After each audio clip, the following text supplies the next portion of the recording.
Bonjour à tous et à toutes, je suis Lilian Badan, je travaille sur la clinique de Grasse depuis environ une année. Donc mon topo aujourd'hui va être sur le kyste asymptomatique du pancréas, attitude pratique. Donc on va parler en ligne générale de la classification des kystes pancréatiques, le, le diagnostic de ces kystes pancréatiques, la prise en charge, la conduite à tenir. Et on va parler notamment sur un cas clinique qu'on a eu récemment sur la clinique.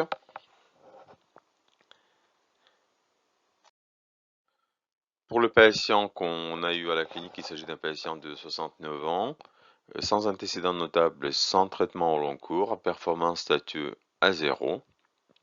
Le patient nous a été adressé par le gastro-entérologue correspondant pour la découverte fortuite d'un kyste pancréatique de 3 cm.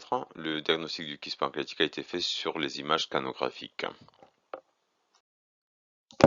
Donc tout d'abord, on va définir qu'est-ce que c'est un kyste. Donc la définition d'un kyste, c'est une cavité pathologique située dans un organe ou dans un tissu contenant une substance liquide, molle ou plus rarement solide, et qui est limitée par une paroi qui lui est propre. Donc sur ces diapos, on peut voir que la classification des lésions kystiques pancréatiques, donc la prédominance de 90% de lésions kystiques pancréatiques sont les TIPMP, 7% les cystadénomes mucineux et les cystadénomes séreux, il n'y a que 3% de tumeurs neuroendocrines, tumeurs solides et pseudopapillaires ou les transformations kystiques d'Assini. Les tumeurs kystiques pancréatiques posent un problème jusqu'en 2024. Il y a très peu de publications qui sont sorties les dernières années. Le but de ces recommandations, c'est de connaître de mieux en mieux leur histoire naturelle, les performances d'imagerie et la place de l'échondoscopie avec la ponction. Le kyste pancréatique, c'est une situation de plus en plus fréquente avec une prévalence de 15%. Dans ce cas-là, on a une étude de 8000 IRM dont le diagnostic a été posé sur des kystes moins de 2 cm et on voit que le risque d'avoir un kyste augmente avec l'âge. La plupart de ces kystes, c'était des TIPMP. Le cystadénome séreux. Le cystadénome séreux, on a vu qu'il représente environ 7% de tous les kystes pancréatiques. Ce sont des tumeurs microkystiques en nid d'abeille et à continu citrin qui contiennent du glycogène. Donc sur cette diapositive, on a l'aspect macroscopique, donc on voit qui est comparé effectivement à un nid d'abeille, ainsi que sur la radiologie qui a le même aspect. Le cystadénome séreux, donc critère de diagnostic, localisation plus dans la tête, présente des kystes multiples, donc normalement plus de 6 kystes, une taille moins de 2 cm. Les cloisons internes sont fines en nid d'abeille, donc c'est une lésion arrondie polycyclique avec un continu liquidien et surtout les parois fines. Donc du moment qu'on a deux critères de tout ça, on peut être sur 80% de diagnostic de cystadénome séreux. Si on a trois critères, donc c'est 100% de diagnostic.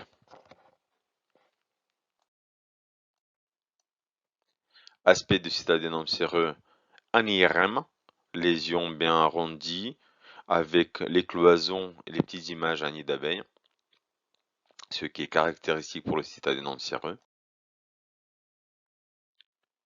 Voici une diapositive avec différents aspects radiologiques de le cystadénome séreux. L'image échoendoscopique, on voit une formation kystique avec un composante mixte solide et liquide, avec les petits cloisons qui déterminent les nids d'abeilles. Donc c'est un petit peu évident sur la gauche, moins évident sur la droite. On a quand même une forme assez régulière. Oui, on peut deviner une paroi. L'évolution des cystadénomes séreux, donc c'est un taux de croissance de 4 mm par an, une croissance qui est corrélée à la taille initiale du kyste, aucun traitement, et en pratique on propose une IRM tous les 3 ans. En sachant que le risque nul n'existe pas, il a été quand même décrit moins de 10 cas dans la littérature de malignation des cystadénomes séreux. Le cystadénome mucineux, c'est une lésion unique, macrokystique, à parois épaisse, plus de 2 mm, un diamètre de 10 à 30 mm. Il n'existe pas de communication avec les canaux. Situation plus dans le corps et plus dans la queue, lésions uni ou multiloculaires limitées, hypodenses, avec rehaussement de la paroi. Il peut y avoir des nodules muraux avec calcification périphérique ou cloison interne. Le citadénome mucineux représente une lésion à revêtement épithélial sécrétante de la mucine avec un stroma de type ovarien et prédominant chez les femmes. C'est une lésion précancéreuse. Le diagnostic est fait sur des douleurs spécifiques, découvertes fortuites à environ 70% et 10% suite à une pancréatite aiguë. Aspect radiologique, lésion macrokystique unique, paroi assez épaisse, parfois avec des calcifications. L'aspect échoendoscopique, donc lésion unique, paroi épaisse avec un nodule intramural. C'est une diapo qu'on va revenir après à la fin, mais on voit sur cette diapositive que la transformation maligne du citadénome mucineux intervient à peu près dans 20% de cas. Les tumeurs neuroendocrines kystiques représentent environ 20% des tumeurs neuroendocrines pancréatiques. En général, elles sont bien différenciées et le KI67 est bas. Donc l'évolution des tumeurs neuroendocrines kystiques, c'est une étude qui a été menée sur 263 patients, donc un cutoff pour les lésions de 2 cm a été établi, et sur les 263 patients opérés, il y a eu 15% des patients avec des critères de malignité. Les facteurs de risque de malignité pour les tumeurs neuroendocrines kystiques, l'âge plus de 65 ans, taille plus de 2 cm, dilatation du canal pancréatique principal et suspicion radiologique des lésions secondaires. Les lésions pancréatiques rares, comme les tumeurs solides et pseudopapillaires, donc avec une prévalence qui n'est pas connue, environ 2000 cas décrits dans la littérature, plus fréquents dans la population noire, plus de 50%, et touche essentiellement la femme jeune. Donc découverte fortuite, symptômes hémorragie et douleurs. Le kyste lymphoépithélial, donc c'est une lésion kystique rare, plutôt chez l'homme. Une lésion ronde et unie ou multiloculaire polylobée, dont la taille varie à peu près à 30 mm, sans calcification. C'est une lésion qui est considérée comme bénigne et pas d'exérèse recommandée. Une autre forme des kystes pancréatiques représente la transformation kystique des acinies. Ce sont des kystes multiples, sans communication, petits en taille, regroupés et périphériques. Actuellement, on va aborder les TIPMP qui représentent plus de 90% des lésions kystiques du pancréas. Les TIPMP sont des lésions prénéoplasiques et le risque d'évolution cancéreuse est de 50% dans les 5 ans pour les TIPMP du canal principal et le risque de dégénérescence des TIPMP des canaux secondaires est très inférieur et se situe entre 3 et 10%.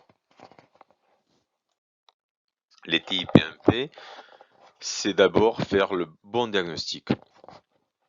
Parfois c'est très facile, parfois ça nécessite à faire plusieurs examens, dont le scanner, l'IRM et l'échoendoscopie, et parfois il faut aller ponctionner.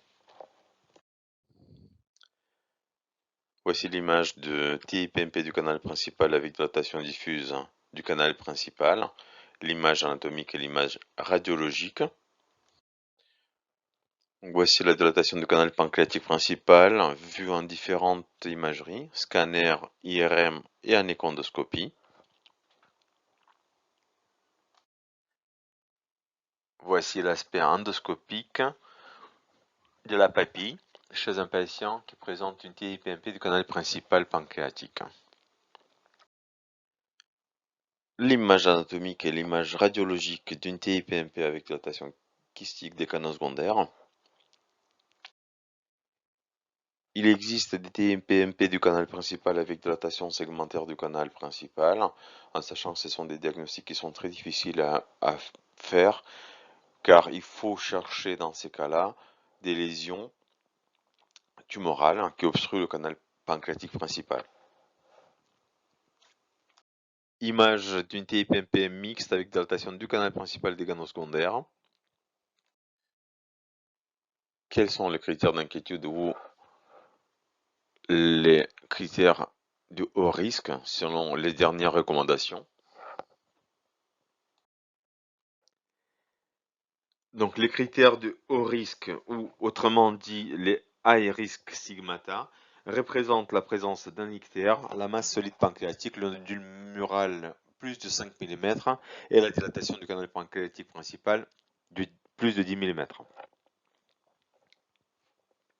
Les signes d'inquiétude, ou autrement dites les worrisome features, représentent la pancréatite aiguë, la croissance de plus de 5 mm par an, le CA19-9 élevé, la dilatation du canal pancréatique compris entre 5 et 9 mm, la taille de la lésion kystique plus de 40 mm et le diabète récent. Voici l'algorithme de prise en charge des TIPMP selon les critères de haut risque ou les signes d'inquiétude. Donc les indications relatives pour la chirurgie étant la pancréatite aiguë, la croissance de plus de 5 mm par an, le CA19-9 élevé, le canal pancréatique principal entre 5 et 9 mm, nodule qui prend le contraste, moins de 5 mm. Les critères absolus sont la cytologie positive, un ictère lié à une masse solide, le nodule de plus de 5 mm qui prend le contraste et la dilatation du canal pancréatique principal au-delà de 10 mm. Voici un récapitulatif en ce qui concerne le risque de malignité des lésions kystiques pancréatiques. En vert, les lésions qui ont quasiment un risque zéro et en rouge, les lésions kystiques à haut risque de malignité. On a fait la revue de toutes les lésions kystiques pancréatiques. Maintenant, on va parler de l'algorithme de diagnostic de ces lésions kystiques. La place de l'échographie, scanner, l'IRM et l'écho-endo. Donc, compte tenu qu'on va s'axer plus sur l'échoendoscopie, donc première chose à établir, est-ce qu'il s'agit d'une lésion kystique pancréatique unique ou multiple? La paroi de ces lésions kystiques, est-ce qu'il y a des canaux dilatés? Les communications avec le canal pancréatique principal et la place de l'échoendoscopie haute avec la ponction pour le diagnostic de ces lésions kystiques. On va revenir à notre patient. Donc le patient qui présente un kyste du pancréas corporel caudal d'environ 3 cm selon le patient. Le patient a oublié les images de scanner et l'image de l'IRM à la maison. Compte tenu de cette situation et compte tenu la nécessité d'avoir un diagnostic, on décide de réaliser une échoendoscopie haute pancréatique chez ce patient.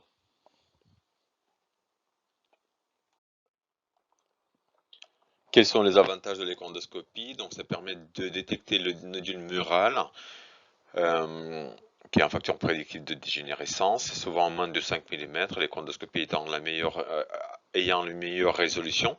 L'échoendoscopie de contraste, ça permet d'avoir une différence entre le mucus versus le nodule, a un meilleur pouvoir de résolution spatiale, permet de détecter les petits cancers concomitants, qui représentent à peu près 50% des cancers quand une TIPMP est présente, la détection des ondes de Panine, et ça permet de réaliser une ponction en même temps. Donc voici la lésion kystique retrouvée chez notre patient. Donc il s'agit d'une lésion kystique à paroi fine avec quelques calcifications.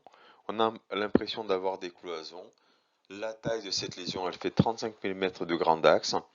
On arrive quand même à suivre le canal pancréatique principal qui est juste derrière la lésion. Il n'existe pas de nodule mural en échoendoscopie.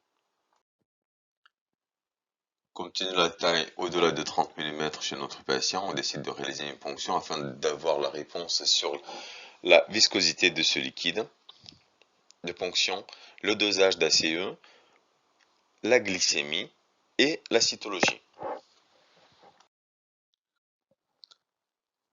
La ponction de kyste a pu se faire sans incident. On a pu avoir assez de prélèvements afin de pouvoir faire toutes les analyses nécessaires.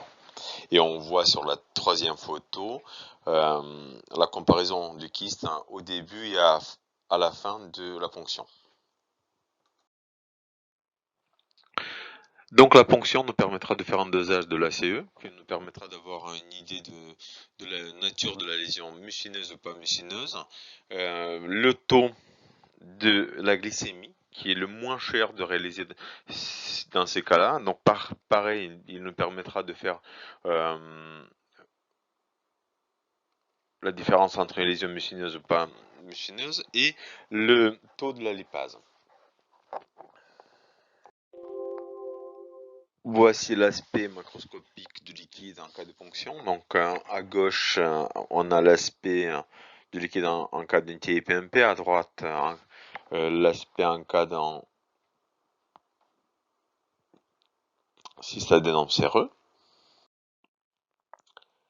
l'aspect en cas d'un lymphangiome cystique et l'aspect en cas d'un pseudokyste.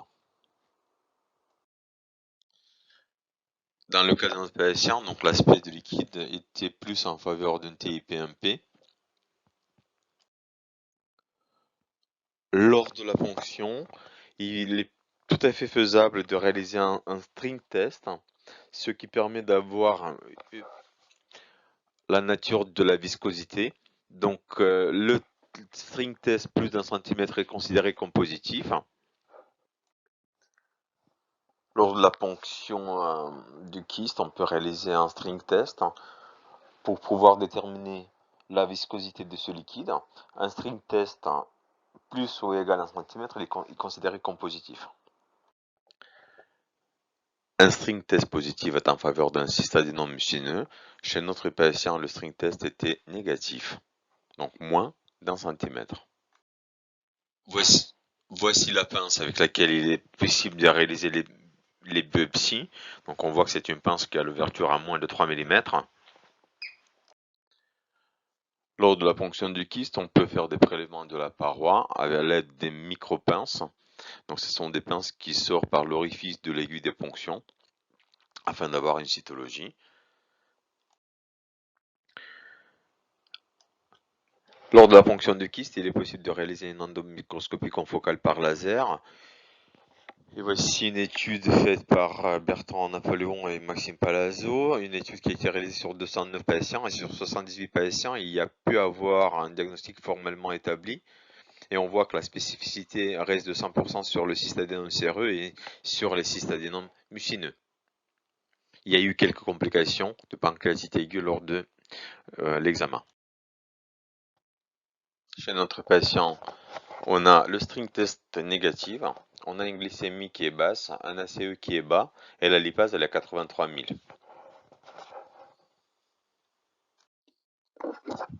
Donc le diagnostic d'une TIPMP des canaux secondaires chez notre patient a été retenu. Quelle sera la suite de prise en charge de ce patient? Le risque du carcinome invasif à 5 ans pour une TIPMP du canal pancréatique principal est de 50%. Et pour une TIPMP des canaux secondaires est de 3 à 18%. En réalité, le risque de cancérisation d'une TIPMP de canaux secondaires est de 3,3% à 5 ans, de 6,6% à 10 ans et de 15% à 15 ans du diagnostic. La moitié des cancers sont des cancers concomitants. Quelle est l'évolution des lésions kystiques à 5 ans? On voit que 50% des lésions kystiques augmentent en taille à 5 ans et on voit que dans 35% des cas, le nombre de lésions kystiques augmente. Sur cette diapositive, on peut voir l'étude de Ilaria Pergolini sur 577 patients qui ont eu un suivi qui allait plus de 5 ans. Le suivi de plus de 5 ans a été réalisé sur les 363 patients. Sur les 363 patients, il y a eu 20 patients qui ont développé une dysplasie de haut grade, ce qui représente 5,5%, et il y a eu 16 patients qui ont développé un cancer invasif, ce qui représente 4,4%. Dans l'analyse rétrospective des patients, le risque global de malignité était de près de 8% à durée de 10 ans ou plus, ce qui conforte la poursuite de la surveillance après 5 ans. Les kystes qui restent moins d'1,5% pendant plus de 5 ans peuvent être considérés comme présentant un faible risque d'évolution vers une tumeur maligne. Et les guidelines de la Société américaine de gastroentérologie confirment qu'il n'y a pas besoin de faire une surveillance d'un kyste qui ne subit pas de transformation lors de 5 ans de suivi, ou il faut arrêter tout suivi chez le patient qui n'est pas opérable. Pour notre patient, il s'agit d'une TIPMP des canaux secondaires corporeux-caudales, la taille plus de 3 cm, patient 60 ans. On décide d'envoyer le patient vers le gastro-entérologue référent afin de discuter une prise en charge chirurgicale d'emblée.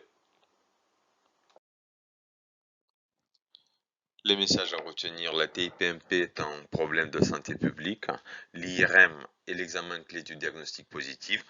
En cas d'absence de communication formelle, l'échoendoscopie est déterminante pour le diagnostic des TIPMP des canaux secondaires, et c'est l'échoendoscopie avec ponction en cas de diagnostic différentiel difficile. Le risque de cancérisation est réel et sa mise en évidence repose avant tout sur l'échoendoscopie. La surveillance annuelle en intercalant une échoendoscopie 1 an sur 2 et une IRM pour dépister à temps une évolution défavorable, elle est indiquée tant que le patient est opérable. Il faut bien connaître les facteurs de risque de dégénérescence. Je vous remercie pour votre attention.